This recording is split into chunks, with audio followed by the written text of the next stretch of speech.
We're in the field of Horehound. If you've ever heard of Horehound Candy, that's what we're going to make today.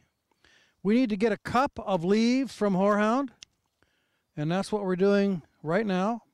So far, it doesn't look like it's going to be that tasty, but the recipe has lots of sugar, so it probably will be very tasty.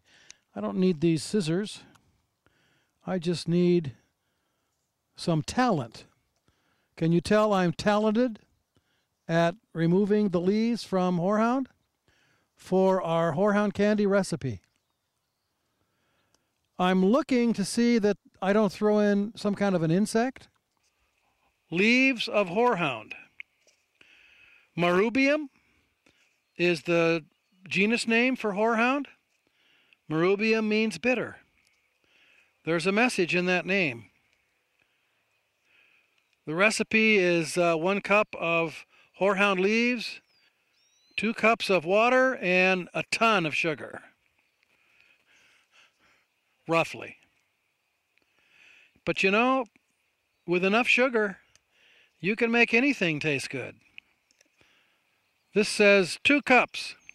I think I'll throw a few more leaves in, and then we're off to the kitchen. Okay, we're in the kitchen. We're going to follow through on this recipe.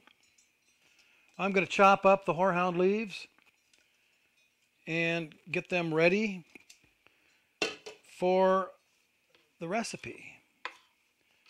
Do I know what I'm doing? No doubt I don't know what I'm doing. But we'll see.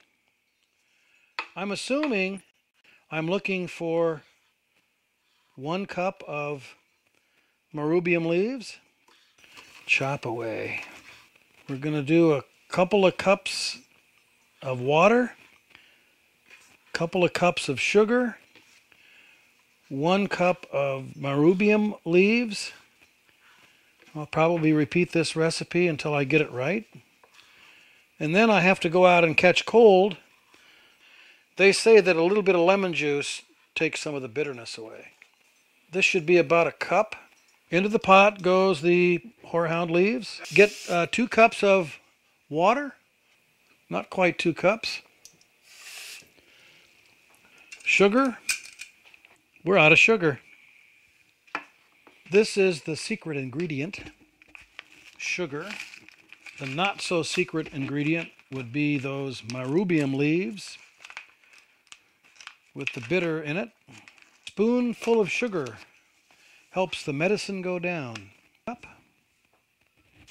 Cup number 2, in with the Marubium leaves. Shake it up, mix it up. Cream of tartar coming up next. Let's move this around a little bit. Got the leaves in there and the sugar. You know what? I think we were supposed to just boil without the sugar. Cream of tartar, 1/4 a cup. Pardon me, 1/4 of teaspoon. 1/4 of. I feel like a chef. I look like a klutz, but I feel like a chef. A little bit of lemon is supposed to take away the bitterness, but we'll see. And I don't know how much is a little bit.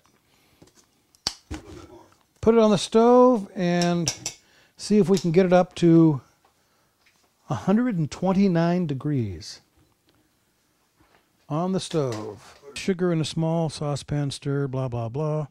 Then add the infusion. We did it backwards. Stir until the sugar has dissolved. Then cook over low heat until it reaches 290. Water becomes a hard, glossy ball. Pour on a buttered plate and score into cough drop sizes. Okay, we're going to put it through the strainer.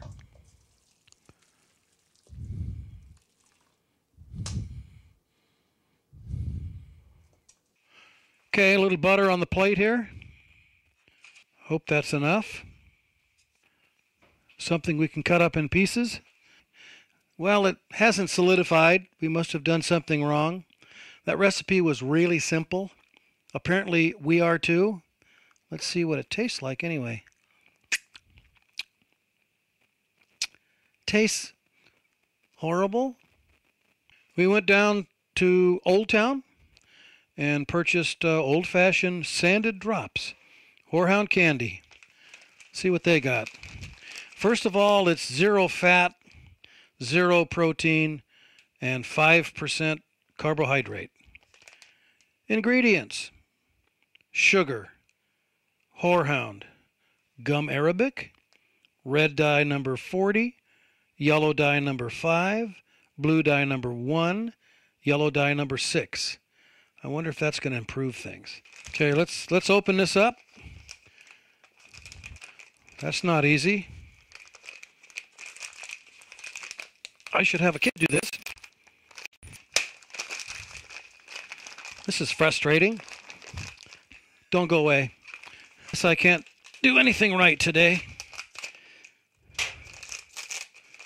Reach in here.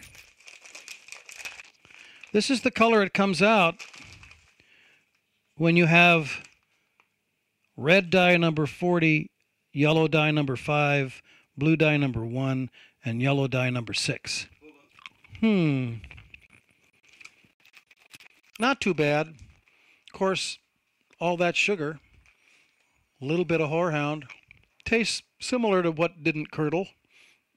Maybe that's not the right word, but solidification we didn't have. These are nice.